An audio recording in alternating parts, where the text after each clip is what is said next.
имя всех тех, кто жив, и тех, кого уже нет, и тех, кто будет потом. Мой прадед Марков Павел Павлович родился 7 декабря 1924 года.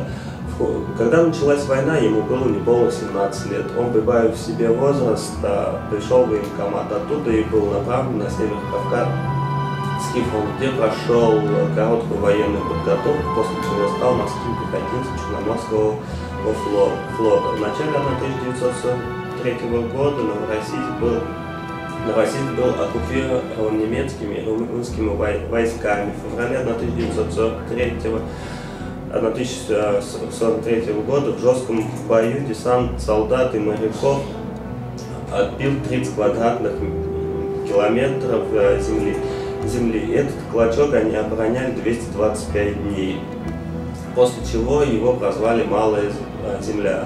Свой боевой путь Павел Павлович продолжил в Румынии. Там он получил легкую контузию. После лечения в госпитале освобождал Чехословакию. В 1945 году в боях под Прагой получил ранение в обе ноги. Победу ему пришлось встречать в госпитале. После окончания войны Павел Павлович вернулся в Астрахань, связал свою жизнь с рекой.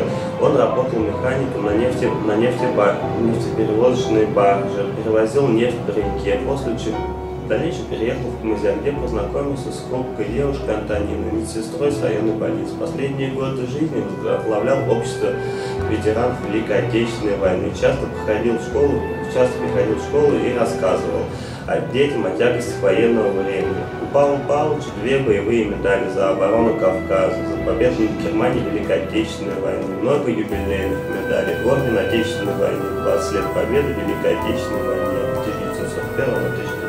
1941-1945 года. Мой дед прожил 71 год, но не мог прожить дальше. Все время давали знать о себе раны войны. В последнее время он говорил: когда я умру, вы не плачьте обо мне сильно, ведь я прожил жизнь, но не погиб в боях, как мои товарищи.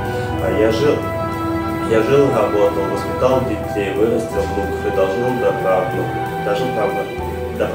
И завещаю вам быть смелыми. Я помню, я горжусь, служу России.